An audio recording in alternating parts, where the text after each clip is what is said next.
stupid jokes. Anyway, my name is Louis. I'm Jamie. And we are who we are. We work for the con. We're the Angrygeeks. And the reason why we're angry because she yells at me all the time and I make her angry. So don't let the name fool you. And we're your moderators for the panel tonight. And we're going to bring in the voice actors, okay? So you guys might know them, you might not know them. Oh, little guy, you don't want to sit up front. All right, David Sobolov. So David's coming. A big round of applause for David. Next, we're going to bring in Jamie Marchi. Come on in, Jamie. After Jamie... Jamie... Not Marty. Get back there, Marty. Go. Well, I'm trying to introduce Jamie. Get out of here, Marty. My God. And next, we're going to bring in Ray Porter. And then, should we bring in T.C. Carson? Because I'm not sure if T.C. Come on in, Marty. We'll bring in the voice of courage, the cowardly dog, the one and only Uncle Marty Robinstein. And is T.C. here yet? Or is he still with the boy? Is he still? No. All right, well, T.C. will make his grand entrance soon.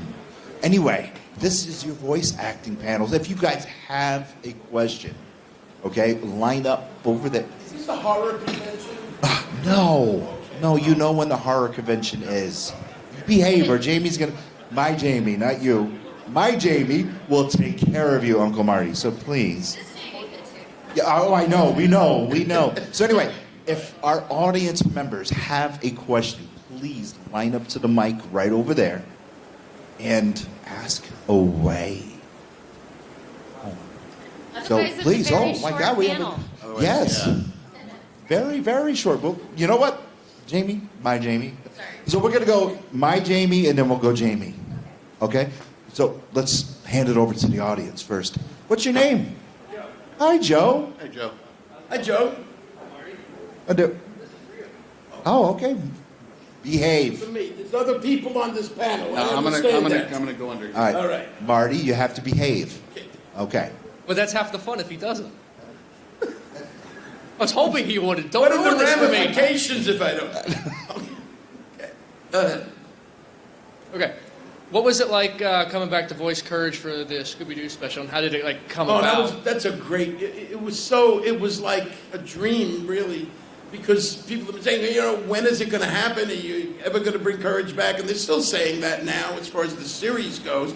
But but what's happening? Okay, I thought you see. I saw. Do you want? I thought sign language going on. I didn't know. He wants you to pitch low and All right. outside. Is it too? Okay, but it was very. I'm trying to behave myself. I know, here. and you're doing very well. Thank you. It was such a wonderful thing. It really was a dream when Warner Brothers gave me a call and said, we want to bring you back.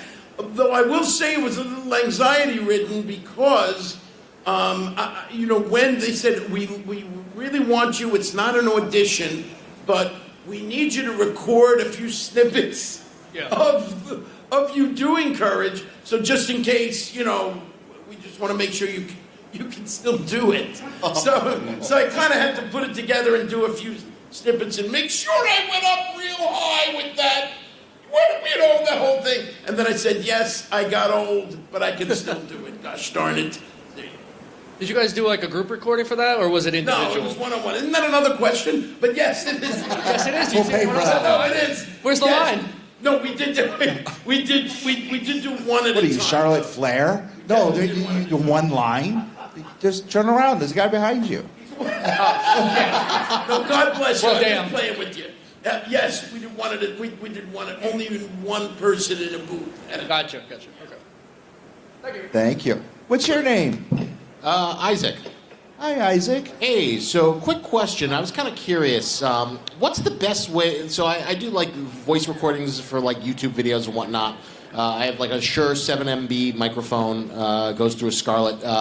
What's kind of like if you want to like try and audition to voice acting? Is it just like submitting voice samples to Backstage? What's the sort of formal process, or is it better if you go with like a voice acting coach, do a couple of sessions, and then they send you on the right way? Well, it took me 11 years to get my career going in Los Angeles, so just so you know, a couple of lessons probably isn't going to be getting you ready for substantial work. You need to learn how to act. You know, we're not just doing voices, we're actually playing characters. Ladies and gentlemen, T.C. Carson. You have the habit of being late. You have the habit of being late.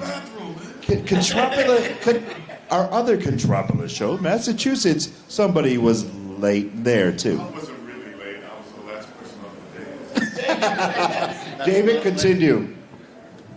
It's definitely a journey, and you start with just learning how to tell the story, really. And the way I do it, I see voice acting as an on-camera performance in your head. You have to see everybody and everything that's going on and make sure you're not reading. You have to see the eyes of the person you're talking to. When you start a speech, think of what happens before. What made you say those things? There's a lot to learn. So I would encourage you to take a little bit of time at least. You know, find a good coach. There's a lot of people out there that teach remotely. And just take a little time and study a bit. Because, you know, the first impression is very important when you're sending stuff out to agents and to casting people. And you want to make a good impression. And I guess another sort of quick question: do you have like your own studios in house, or do you like go to like recording booths when you record auditions? Auditions are almost always from home now, especially since the pandemic. We all had to spend some money and have really good quality, because when you're auditioning now, it's not only your performance, it's the quality of your sound. They sometimes need to use that at home. You know, they don't have you go to the studio at all. Well, thank you for your insight. You're welcome. Hi, what's your name? Deanna. This one's for Jamie. What was it like voicing Junko? What was it like voicing June? For those who don't know, she is a character with like 10 personalities. And so that's what it's like. That reaction is exactly what it's like. It is really fun to just be able to play evil, which is super, I don't know, relaxing. Is that the right word for it? Yes. So being a villain is always going to be a good time. And then also one that has so many personalities, manipulating people in such vicious ways. Oh, it's so delightful. And I think because of that, people usually they think that I might be that way. I'm not the nicest person in the world either, but in comparison, people think I am. So I like that too. But no, finding where all of these different personalities were coming from, who was inspiring this, stealing from your friends 100%. It was a blast. She's one of my favorites. Also, out of all the characters that you voice acted for, which one has been your favorite? It's my favorite. So what I always say on this one is that I'm a Libra, so I'm really bad at favorites. It's true, I'm terrible. But also, now, I know a lot of people will say, all of my characters are like my babies, and I can't choose. I feel like after 300, you have favorites. I feel like after 5, you have favorites. Truly, 2, you'll have one favorite at some point. Anybody else? Parents? Yes. It's like, you're my favorite right now because you're listening to me.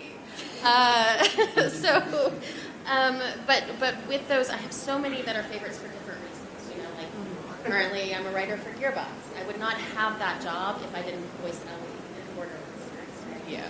I got to do companion stalking with one of my best friends, like swearing at each other. That's just fills your heart with joy. Offending people, just, delightful. And so there's so many different reasons. I have, probably 20 that are rotating on my top 5 or 10, right? That I just love for so many different reasons. Some of them personal, some of them because of the work itself, some of them because the fans maybe taught me something I didn't know about that character. So there's just a lot of different reasons to like them, but I don't just Thank you. Ray, where did you find your voice for Darkseid? It's under some rags at Marty's house. Yeah, no, I mean, come on. I love it. It so low and slow of a Right? Anytime you bring me into the picture. Oh, happy to do it. That'll be 10%. It was, it just seemed like the right choice, basically. You know, it just, looking at the character and in the context of the script and telling the story, as you were talking about, it just seemed that was what was appropriate. And I didn't struggle for a long time trying to find the voice. It literally just happened the first time. I mean, basically the way I got the role was Zach held up a photo and said, "What do you think he would sound like?" And I went, and I did it, and he was like, "Cool." And then I didn't think anything of it at all. And 2 weeks later, somebody else came and went, "Oh, you're playing Darkseid." Okay. Yeah. Awesome. Hi, what's your name again? How you doing? My name's Daniel. Mine's for Marty, of course. He already knows me from earlier. I'm one of his biggest fans. Like, literally, I live an hour and a half away, and I traveled all the way out here by Uber just to meet him. So, Wow. I'm spending a lot of money just to see him right now. Like, I don't But you regret know, it. my wife wouldn't do that. I literally, So like... thank you for that. Yeah, this day is all about you, Marty. So, I have, like 2 questions, if that's okay. So, going on, like, what he said earlier about the movie, because I'm, like, still confused. I know, like, a little bit about it, but, so with the movie that you recently did with Scooby-Doo, John R. Dilworth was saying he wasn't a part of that. Is there, like, did they, like, I don't know if you're allowed to talk about that or not, but, like, was he, like, allowed to, like, have, like, the permission? Or, like, did he, like, just kind of get stolen from him? I don't know. Like, I know that's, like, too much to ask. It's kind of mysterious, isn't it? Yeah, I don't know. We 'Cause don't I know, really like- have an answer to that exactly. Yeah. I mean, there's, you know, I think, I mean, the only thing that I recall, the only thing that I know, that I've heard more than once, Yeah. and I can only speak to Dilworth himself. Yeah. That he said that they approached him, Okay. and he was lukewarm on the idea Yeah. of a crossover, because and I believe him on this because he's really a very temperamental an artist in the true sense of the word, and he felt that when you do a crossover and try to embrace 2 universes at the same time, you know, both universes are bound to suffer a little bit to a certain extent. So his thinking was, you know, he doesn't like crossovers, so yes, he'd like to do a Courage movie, period. And why don't we do that? And so that's my knowledge, my understanding of how that went down. Okay. But of course, there's all kinds of, Yeah. well, I think it might have happened this way, that way. So Yeah. it keeps the mythology alive. I mean, I saw his post on, like, Facebook, and it was, like, saying, fans were asking, and he was, like, he gave, like, such a, like, broad answer, so I just wanted to, like, know, like, because I know, like, he's very strict with his work. Like, I'm glad he's like that, because, you know, I don't want Courage ruined. He's a real artist. Yeah, I definitely get where you're coming from with the Scooby-Doo thing, because, like, the movie was good, you know, but it's, like, it was not Courage. It was more like the Scooby-Doo, but with the Courage universe, you know, in my opinion. I think that was a victory. Yeah. I felt that they honored Courage pretty good. Yeah, it was amazing. Yeah, I mean, any of you who did care about that, I was pretty happy with it, you know. Oh, yeah, it was amazing. The movie is great. I'm glad it came out. And it took place in Courage's universe, so I thought that was kind of... Yeah. And second question, so this one's more like interesting to me, like from the old show. Did you, like, after the first season, you stopped talking as Courage, right? So, because I don't know why, but like they stopped like doing a lot of the voice scenes and stuff for him, because I guess he was talking too much or something. But like, did you do like the mumbling and the screaming? Like I'm guessing you did, right? Like, but like, how'd you do like the screaming, like, and all that stuff when you voice acted? Was it like hard to do all that, or? Okay, I'm going to choose that the last moment is the actual question. And so, yeah, it was not hard for me to do it, because whatever I got to do this thing, and I kind of already had the character in mind, in place, so just minus a lot of the words, but communicate without words. Like this lovely gentleman over here, Sobolovsky. Sounds like He a said, sandwich. The bottom line is, I needed to know and be clear about what I was doing and who I was doing it with, without words. So it was still, the acting still had to be there. Yeah, that's crazy. what, the screaming was hard, or like, because that has to be strenuous on your voice eventually, right? Yeah. Awesome. I appreciate you, Marty. Thank you. All right. You know, I want to interject something about screaming. If you scream in character, it doesn't hurt as much as if you just scream. Because you're experiencing an emotion, and you're more relaxed when you do it, I found. Gee, before we get to our next audience question, this one's for David and TC. Video games, animation, or movie? Because you got one of the hottest movies out right now, Transformers. What do you guys prefer to voice over? Which one? Which one do you prefer more? Video games, movies, animation? What do you like? Well, I mean, like, what's our rate? Yeah. That's. Theater. Theater. Okay. Because like you'll always be Kratos to me, always. You're Lobo. Tell Sony that. It depends on the character. Oh yeah, I know. I know. You're always going to be Lobo. Well, yeah, that was fun, but it depends on the character. You know, I really prefer movies of all the things I do. I love live or like the Grodd character I did in The Flash. Yeah. Because when it's a live action production and you infuse a voice into it, where they've thrown a CGI character into a live world, the challenge of making it seem real is great.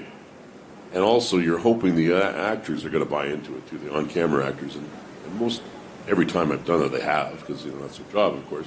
But it's hard, and to know that we've never met, and we're doing it in isolation, and still have to sound like we're talking to each other, and that we care about each other. There's a scene I play in the Transformers movie. This character called Ape-Link at the beginning.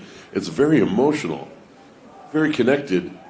But I never saw him. It was all in isolation. And in fact, the lines were constantly changing. So I was trying to make sure it sounded heartfelt, and I built a backstory in my head about it that wasn't in there in the script. And it worked. And I think there's brilliant editors and a great director that I was like crossing my fingers that all those random lines I had said that tried to, in my mind, I was putting it together as if I were the director in a sense. It all worked at the end. I was very happy about it. Voice acting is put it all in. You're a crazy person, really, because you have to visualize every single thing. It's usually just you. You don't necessarily have, if you're doing anime dubbing or any kind of dubbing, you'll have that animation there, but you don't have other actors with you. You don't get time with the script really a lot of the times. Video games and a lot of animation beforehand. So it is really just in that moment you bring everything you have to the table, and it's all living their head. So you're just there saying your lines on the mic, but nobody knows how fully crazy you are inside. You have to make it feel like it is there's something going on, even if you don't even know. I did an episode, what was it called? Not The Punisher. What was that show about the blind detective on Netflix? Daredevil. I did an episode of Daredevil where there was so much secrecy and so much, just everything was like embargoed. They wouldn't tell me what scene I was doing. They wouldn't tell me what part I was playing. They wouldn't tell me who the other character was in the room. They just gave me a speech and basically said, "Go, good luck," because they didn't want to reveal what it was, which made it very difficult. It was literally like I was doing a performance, and he would give me an adjustment without giving me any direction really at all. Like, that's good. It's almost like hot cold, that game. It's such a weird way to work, but that's the way it's going. But because that is largely, I mean, that happens a lot. Yeah. It's the stuff you were talking about earlier about take acting classes, do plays, understand story, Theater. that kind of thing. Theater. That is what is going to stand you in good stead when you're handed, here's a block of text, do something, good luck. Make a choice. And you have to like fill that, you know. Being facile with a bunch of voices is about that deep, and what they're looking for is a real depth of performance. One last thing, and I'll give up the mic. I'm not trying to hog the conversation, but I did a movie once. It was a Dungeons and Dragons movie called Dragonlance many years ago with Kiefer Sutherland and Lucy Lawless. I was supposed to go in and do an incidental character, small thing, and they decided to give me the lead villain on the day of the Yeah, lead villain. They give me a 30-page contract that I never got to throw through my manager, my agent. That's fine. I did all that. We just talked to my agent on the phone, got it all worked out. But they had only scheduled an hour for this session. I had never seen the script before. It was a feature film, and I'm the lead villain, and there's no script. They didn't care. They said, you have an hour, and there literally was no time. She would go, okay, page 47, line 120, take one. And who am I talking to? And she had to give me line readings. There was no other way to do it. She only had an hour. Yeah. And this was supposed to be a theatrical movie in the theaters, and it was so horribly done that they went straight to video. And at the end of the session, the director said, you probably never want to work with me again, will you? And I said, I want to work with you again, but I would like you to give me the opportunity to do a great performance for you. And I don't feel I had that opportunity today. It was okay. It wasn't my best, but I mean, I was in the dark. Well, it's your best in the situation. Yeah, exactly.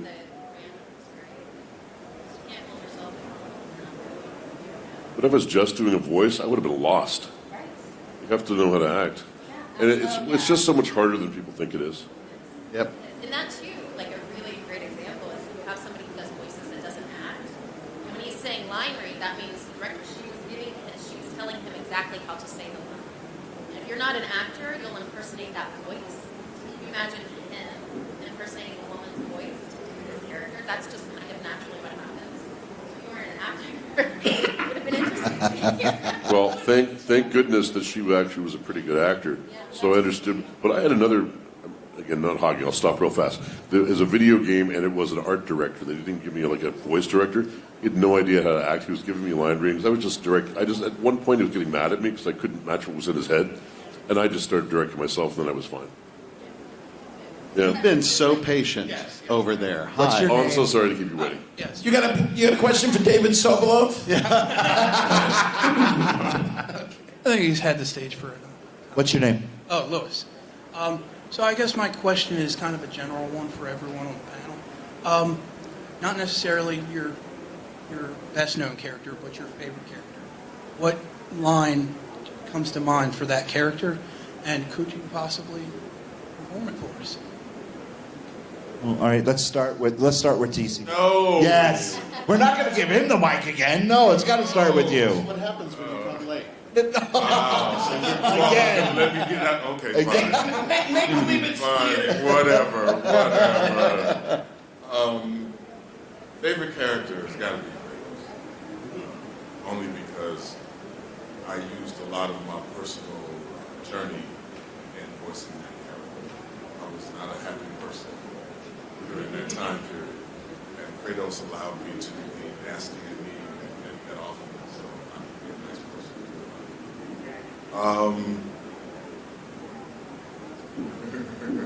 Favorite line. Let me think about that. I'll come back to that. Since in the voiceover world, this is my only major character in the world of animation, as opposed to sharing the stage with all these wonderful voiceover actors that don't so much. So I'm going to say, Courage the Cowardly Dog. Of course. Is my favorite voiceover thing, and my favorite line would be, "All the things I do for love." That's, yeah, kind of the same boat, really. Most of my stuff has not been voice. So, I mean, Dark Side, and I don't know, probably Ready the Armada. Nice. Yeah. I just got chills. Thank you. I still don't have a favorite character. But all my favorite lines I can't say in front of. We only have, how many? I think the little guy is gone. Yeah, there's an 11-year-old. Oh, okay, never mind. Wow. Do it. Cover. I know. Wait, but you're how? Okay. All right. So this is one of my all-time favorite lines. So what happens if I just accidentally blew the janitor?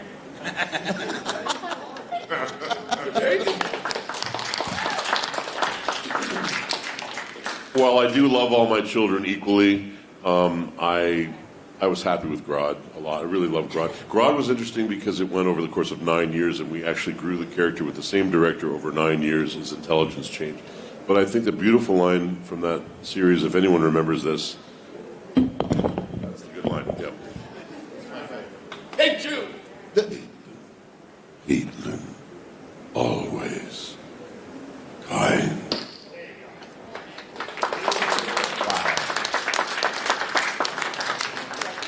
Yeah. Jamie. Okay, fine.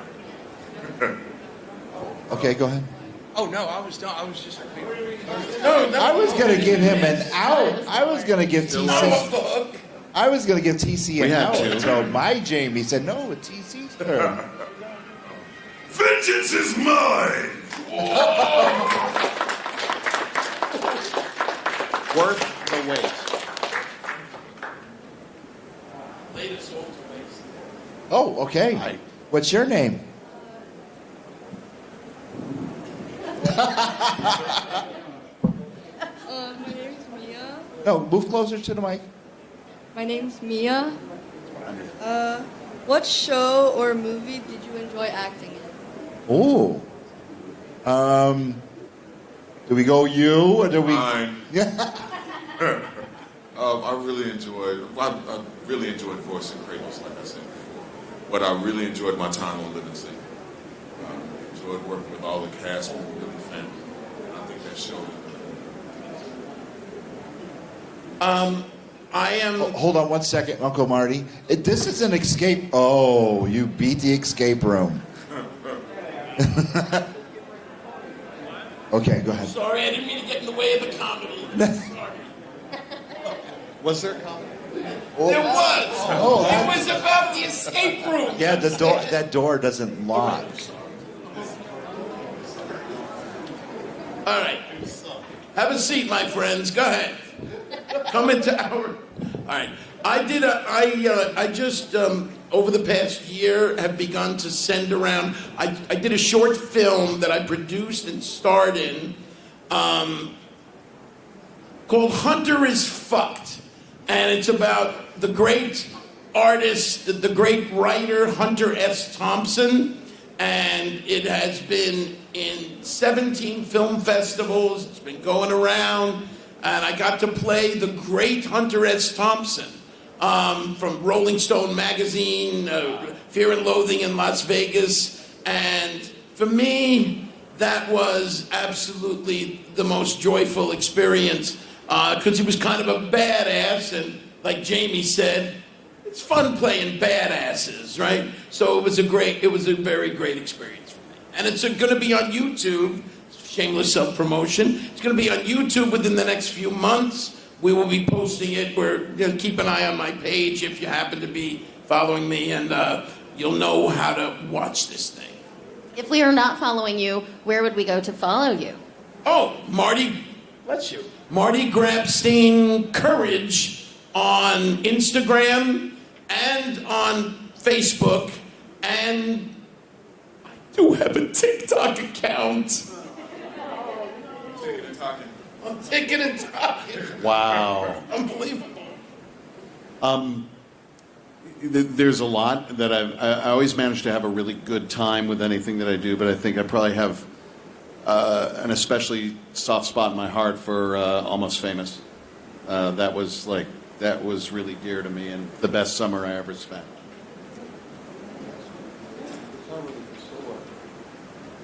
My God, I didn't know that. Did everyone see the light bulb? That's great, man.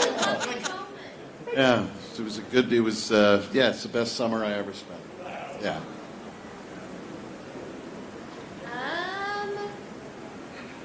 Let's see.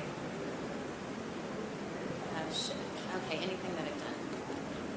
I mean, I always really like doing any Shakespeare, but I think you grew up doing stuff like that. It's always a part of you. Even as a writer, it's like, I've got to write a line about this, and something Shakespeare pops in my head. And it's like, how can I steal? Steal from the best, you know what I'm saying? But I will say today, in this moment, I'm going to shave it. from Danganronpa, the villain with all the person. But in like 2 seconds, it might change. Yeah, I'm already thinking 5 to 6 minutes. But also fairy tale. I really love Connor. And I've for like 10 years. well, I mentioned the Flash earlier. I'm doing One Piece right now, this role of Kaido, and I'm having a great time. Oh yeah, she's in One Piece too. What part do you play? I like 4. Oh, cool. But the 2 I remember are Miss Valentine and Shinra. Cool. The thing about One Piece is it's insane. I don't know what's going to happen one episode after another. I could be menacing and serious. I could be crying. I could be laughing. I could be drunk. I love.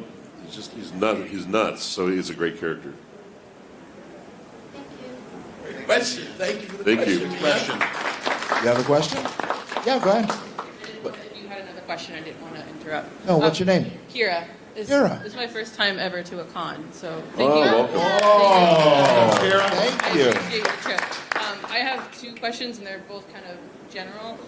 The first question is, I know that the writer's strike going on doesn't really affect animated shows, but it does affect the writing process of that. And of course, with the authorized strike for the SAG as well, I was wondering how that was affecting your morale, or with animation as it's kind of, as you say, sometimes you're just by yourself in a booth. How has it been kind of, as a community, responding to it, and kind of what you feel about that in general? Because not only is it affecting animation, but it's affecting, live action and everything else as well. So that's my first question. It's hard. There's a lot of sacrifice, and writer's strike. There's tons and tons and tons of people who are represented by other unions, but what are called, the slang term basically is below the line. So you've got costumers, gaffers, grips. All these people are out of work too if nothing's getting produced. Right. So it's very, very hard, and it's difficult, and at the same time, it's not the fault of the union that this is happening. No, definitely not. And so you make sacrifices, but it's for the greater good. It's for something important that should have been settled 10 years ago. Yeah. So it sucks, but it's important. And my other question was in regards to as the animation has kind of flourished over the years, and there's been a lot more, at least from my only exposure to it, a lot more avenues, a lot more ways to express your own signature voice into different characters. With animation sometimes being kind of solo, was there any mentor that you were able to find, or was there anyone that you have really been able to take under your wing and mentee to be able to help guide them in ways that you wish you were guided as animation can be so vast, as you guys say, you have hundreds of credits each, so it can be hard to kind of do that. But that was just my other question, because I know how important that is. Well, I don't want to hog the mic, so go ahead, anybody. Well, I helped Ryan Levy when he was first starting out. He's in Chainsaw Man, and I'm very proud of him. He's done amazing in the last just 4 years. And he's become very successful. Daniel Ross, who's here at the convention, I did his first demo 20 years ago, and I'm very proud of him too. I studied with Sanford Meisner, who was a famous acting teacher in New York many years ago, and if I didn't study with him, I wouldn't be here. Because I wouldn't be telling any stories, I would just be doing a voice, and nobody would have hired me. I talk to high school kids a lot, and they always want to talk about getting into voice acting. People just be on their phone with voice actors. You have to take a class. Take a class, understand beats, understand pacing, understand how to tell a story. And then maybe you can decide to be a voice actor. So really talking to young people and explaining to them that there's more to it than just talking. And, a lot of them didn't realize that. They didn't realize they could take a class. They thought they could just get on and I'm going to go in and my voice is great and I'll get a job. So, no, you have to take a class. You have to learn the craft to do it. I just came up with more question. May I please ask it? For $13 trillion for each one of these. Okay. Do you take Venmo? Yes. Yes. Okay, great. Is that the question? Nice. That's your question. Thanks so much. See you later. Sounds good. What are the odds? My last question was, what themes or backstories do you wish were expanded upon, or maybe taken a second glance at with in regards to your character or their story arc? As you had mentioned, you had like an hour to do that one voiceover. But if there's something that you just like, it's almost like it was just gone too soon in terms of being able to expand on it, or maybe years later you like chat with someone and you say, oh, there's something that maybe not woulda, coulda, shoulda, but there's like it's just something to expand or add on to that. I mean, yeah, I'd love to expand on the character I did in Justice League, but I won't name names, but it rhymes with Horner Druthers. Has some drama. Yeah. I've heard there. Was that nobody knows what? Nobody that is, right? knows. Okay, good. Thanks. Their Yelp reviews are pretty bad. But it's it's one of those things. There's so many things that are out of your control. I mean, I'm accustomed to. I did 20 years of Shakespeare. I'm accustomed to live theater and that immediate sort of thing, and you're packing your own chute and you're doing all of that stuff, and then moving into film and television, and there are so many moving parts, and you have no control over anything other than what you are doing in the moment when it is time for you to deliver. So it can be a little confusing. I mean, yeah, there's a ton of things that I would love to explore, but I have to be allowed to do that. Thank you for coming out and making the time. Appreciate it. Great questions. All right, I have a question. We're going to start. Let's see. We're going to go with Jamie. Ray, you don't have to answer this if you don't want to, because you kind of answered it already. We'll go Jamie, TC, Marty, and then David. Each one of your characters, how do you find the voice for each one of your characters? You play a lot of them. And you're one character. You're like schizophrenic. You have like so many of them. How do you find a voice for each one of your characters? Well, I don't usually start with the voice. Start with the intention, right? So what is this character's intention? What is this personality's intention? And if I am trying to make that personality is trying to make the characters feel safe, then that's the I'm trying to make them feel scared. I'm trying to make them feel loved. Whatever those intentions are, directs that voice. And then, of course, too, if it's anime related, you kind of hear Japanese take from that a little bit, not too much. There's more playing and telephone voices. But so you take those inspirations, you take those intentions, and then allow that to shape the voice. But it starts with character. And it's the same thing on stage. And then the director comes in and is like, oh, let's try this, let's try that. You should definitely really shape it. That's how I start. Thank you. Same thing for me, like intention is all of it. Usually when they ask you to audition, there is a certain sound that you already have that they like. So it really is about, can you deliver the meat of the scene? Can you make them believe with your voice that these words are true?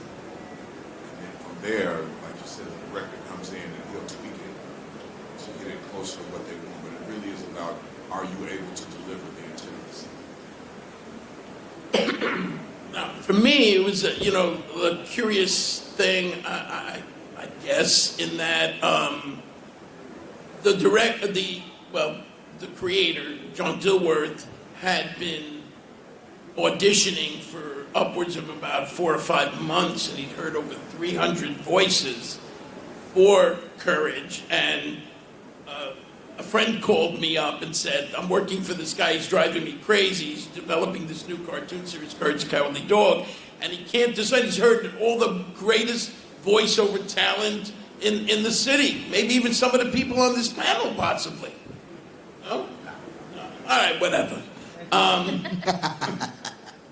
And so he said, and she said, come in and maybe we'll score with something. I had no understanding or expectations of what it was. Sometimes things are just at that moment, and it's you hit something. It's like kismet, And I just walked in, and I just knew he was a very terrified dog, and I just went with kind of my own herky-jerky way of speaking, you know, talking like this and that and that and that, and he was loving it. You know, and then he said, "This is great." You know, something was going on there, but can you just pitch it really high? Which I have a kind of a deep, throaty, raspy voice, and I went up here, and he goes, "Yes, that's it." And it was just that was it.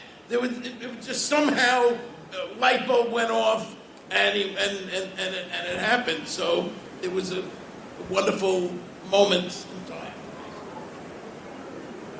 My turn? Okay. When I did Sabrina, the animated series, many years ago, I played this character called Spooky Jar. They had gone through every other actor they could ever think of. No one thought of me, and let's call David.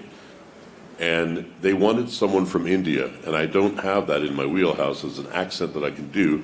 So I decided that this was a genie that spoke in haiku only, in rhyme, and I would just take Agnes Moorehead's character from Bewitched and use that.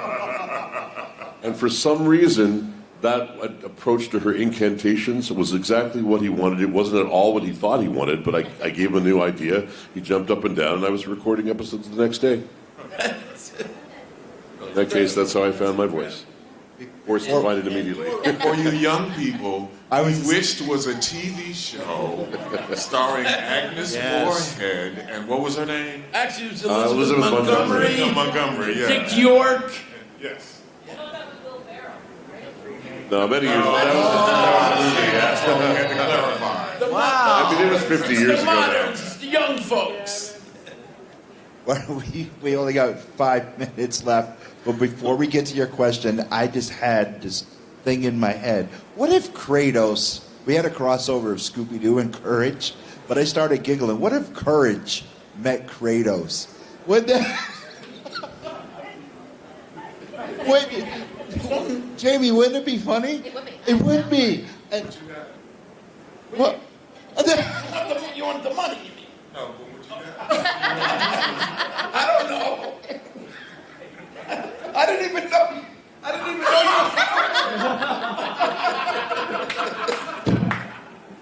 I'm happy to hear it, though. I think Kratos would look at Courage and go, "It's a dog."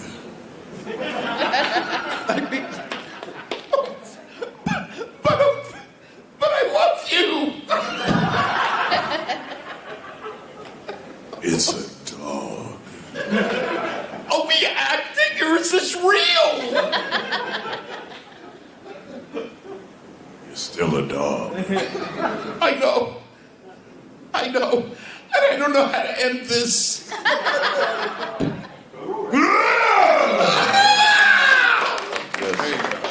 Oh my God! We acted. See, so belong. We're acting.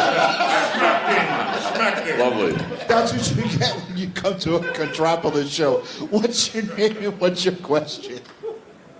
Hi, I'm Andrew, and there's like a lot of controversy with like AI being able to like take someone's voice and replicate it, and I just wanted your guys' thoughts on if that's okay for like memes and stuff, or is it like not alright? That's some bullshit. That's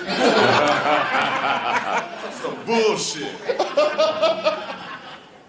I mean, I go to an audition and I'm up against like amazingly, incredibly talented and imaginative people. That's hard enough. Now I'm also up against a friggin' toaster. No.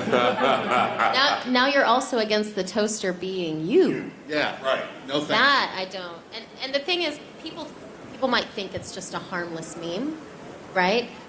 But if it's your voice and you don't agree with that meme, That's right. if it's your voice and someone who, I don't know, maybe threatened to kill you online is using that meme, you know, so people don't take into consideration what our voices mean. And so it's not just my voice, it's part of my identity and who I am. So when people take it and use it for whatever they want, they're taking a part of me. And I'm not okay with that. Not No. without my permission. And they're putting words in our mouths. We didn't voluntarily say we didn't agree to say any of those words. So it's a problem. And the Actors Union we'll see, they may go on strike next week. We'll find out. You can't copyright AI. you can't copyright AI, which will help a little bit, but what they're doing is they're doing these memes now where they'll take a scene from something, right? And they'll use our voices and they'll parody it or something and make us sound like idiots. And they seem to never even take them down when you complain. They leave them up. And I don't understand why, because you have, what is it called where they change the faces? Deepfakes, right? Everybody knows deepfake's not good, because that could take us a real bad direction. AI with voicing is the same thing. So you get deepfake and a voice, suddenly you are starring in a video you never agreed to star in. And who knows where they take that.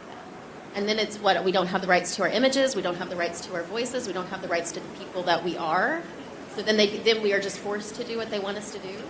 Like that is, it's just really dark. It's so dark, and to me, I have to ask, I mean, not necessarily the people in this room, but in like a rhetorical question here, which is, what is it about people in the world today that are so starved for really quality stuff or something original or something that has something to say, that they have to somehow, that's all they can do is technically throw together something that already existed and try to squeeze it into something that makes, gives them some pleasure. I just don't understand where the pleasure is. I can't, I'm too old for this. I can't understand it.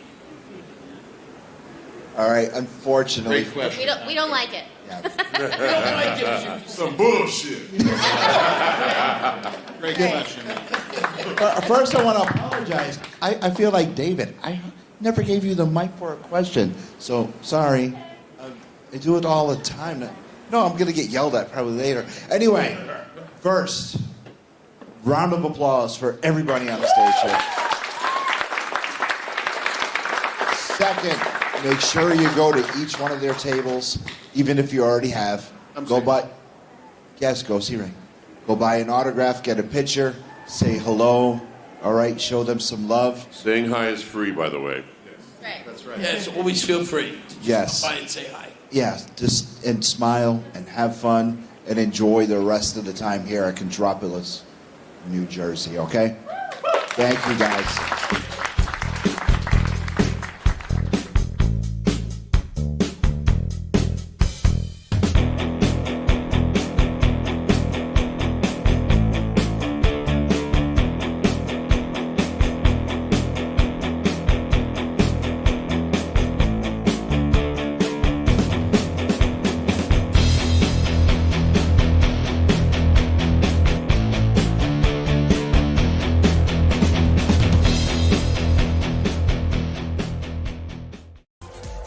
You have been watching The Angry Geek Show on Pod TV. Visit our website today. And for guest bookings, email us at theangrygeekshow@gmail.com today.